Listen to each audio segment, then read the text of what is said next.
ശ്രീ റോജി, ആദ്യം അഭിനന്ദനങ്ങൾ. ഞങ്ങളെ സംബന്ധിച്ച് ഒരു ചെറിയ നിരാശ കൂടിയുണ്ട്. നമ്മുടെ ചർച്ചയിലെ സ്ഥിരം സാന്നിധ്യം ഇനി അങ്ങനെ കിട്ടില്ല. മന്ത്രിയെ അങ്ങനെ ചർച്ചയ്ക്ക് സ്ഥിരം കിട്ടില്ലല്ലോ. അപ്പോ എങ്ങനെയാണ് അതെ, ഞാൻ ഒന്ന് സ്മൃതിയുടെ ചർച്ചയിൽ വളരെയധികമായിട്ട് പങ്കെടുത്തിട്ടുണ്ട്. ഇനിയിപ്പോ നമ്മൾ സമയത്തിന്റെ പരിമിതിയൊക്കെ ഉണ്ടാവും. എന്തായാലും സാധിക്കുന്നതിന്റെ പരമാവധിയൊക്കെ ശ്രമിക്കാം, ജോയിൻ ചെയ്യാം. തീർച്ചയായും, താങ്ക് യു.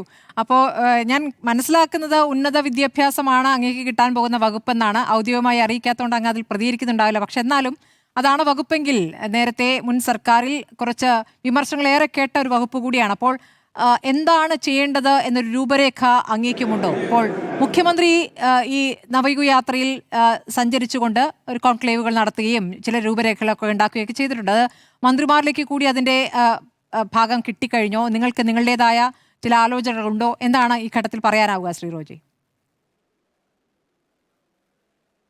അതെ, അല്ല, വകുപ്പിനെ സംബന്ധിച്ച് നമുക്ക് ഔദ്യോഗികമായിട്ടുള്ള അറിയിപ്പുണ്ടായിട്ടില്ല. പിന്നെ താങ്കൾ ചോദിച്ചത് ഉന്നത വിദ്യാഭ്യാസ മേഖലയുമായി ബന്ധപ്പെട്ടുകൊണ്ടിട്ടാണ്. ഇന്ന് കേരളത്തിൽ ഏറ്റവും അധികം പ്രതിസന്ധി നേരിടുന്ന ഒരു മേഖലയാണ് ഉന്നത വിദ്യാഭ്യാസ മേഖല. നമുക്കറിയാം, ഒരു ഒരു തലമുറ തന്നെ നമ്മുടെ നാടിനെ വിട്ട് വിദേശ രാജ്യങ്ങളിലേക്ക് പോകുന്ന ഒരു സാഹചര്യം. കേരളത്തിൽ നിന്നാൽ രക്ഷപ്പെടില്ല എന്നുള്ളൊരു തോന്നൽ ഒരു തലമുറയ്ക്ക് കൈവന്നിരിക്കുന്നു. അപ്പോൾ ആ ഒരു സാഹചര്യത്തിന് മാറ്റം വരേണ്ടതായിട്ടുണ്ട്.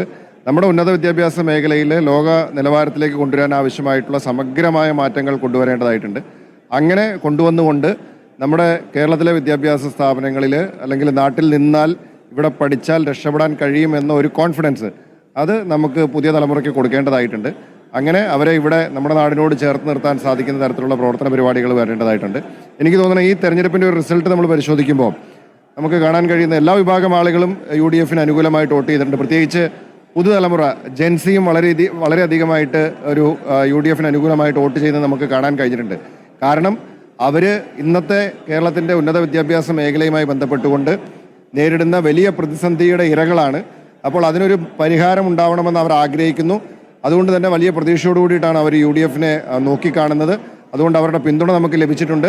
അവരുടെ പ്രതീക്ഷകൾക്ക് ഉയരുവാനായിട്ട് ഈ സർക്കാരിന് ഉത്തരവാദിത്തമുണ്ട്. ആ ഉത്തരവാദിത്തം ഏറ്റവും ഭംഗിയായി നിർവഹിക്കുവാനായിട്ട് ഞങ്ങൾ എല്ലാവരും പരിശ്രമിക്കുന്നതാണ്. ഈ ജൻസികളുടെ രീതി അറിയാമല്ലോ, അത് വിമർശനമായാലും ഒട്ടും മയം കാണില്ല. തീർച്ചയായിട്ടും അവർ വളരെ ഇൻസ്റ്റൻ്റ് ആയിട്ട് റെസ്പോണ്ട് ചെയ്യുന്ന ആളുകളാണ്. ഇഷ്ടപ്പെട്ടാലും അത് വളരെയധികം പെട്ടെന്ന് സ്വീകരിക്കും. ഇഷ്ടപ്പെടാതെ വന്നാൽ അത് വളരെ രൂക്ഷമായിട്ട് പ്രതികരിക്കും. അപ്പോൾ അതൊക്കെ മനസ്സിലാക്കിക്കൊണ്ട് ഒരു ജനാധിപത്യ സംവിധാനത്തിൽ അതൊക്കെ സ്വാഭാവികമാണ്. നമ്മളതൊക്കെ ഉൾക്കൊണ്ടുകൊണ്ട് മുന്നോട്ട് പോകാൻ നമുക്കും സാധിക്കണം. അപ്പോൾ തീർച്ചയായിട്ടും ഞങ്ങളുടെ കഴിവിൻ്റെ പരമാവധി ഒരു ടീമായിട്ട് നിന്നുകൊണ്ട് ഞങ്ങൾ പ്രവർത്തിക്കും. ഇവിടെ നേരത്തെ പറഞ്ഞതുപോലെ ഇപ്പോൾ പുതിയുഗ യാത്രയിലായാലും അല്ലെങ്കിൽ ഒരു 5 വർഷക്കാലത്തെ കഴിഞ്ഞ UDF-ൻ്റെ പ്രവർത്തനത്തിൽ പ്രതിപക്ഷത്തിരുന്നുകൊണ്ട് ഞങ്ങൾ പല വിഷയങ്ങളും ഉന്നയിച്ചിട്ടുണ്ട്. ഞാൻ തന്നെ നിയമസഭയിലൊക്കെ ഇതുമായി ബന്ധപ്പെട്ട വിഷയങ്ങളൊക്കെ ഉന്നയിച്ചിട്ടുള്ള ആളാണ്. അപ്പോൾ ഞങ്ങൾ പല കാര്യങ്ങളും ഞങ്ങൾ ചർച്ച ചെയ്തിട്ടുണ്ട്. ഞങ്ങൾക്ക് പല കാഴ്ചപ്പാടുകളും ഉണ്ട്. അതൊക്കെ ഞങ്ങൾ ഒന്നൊന്നായി ചർച്ച ചെയ്ത് നടപ്പിലാക്കി മുന്നോട്ട് പോകും. ശരി, വളരെ നന്ദി ശ്രീ റോജി എം ജോൺ. എല്ലാ ആശംസകളും, നല്ല മന്ത്രിയായി പേരെടുക്കാനാകട്ടെ.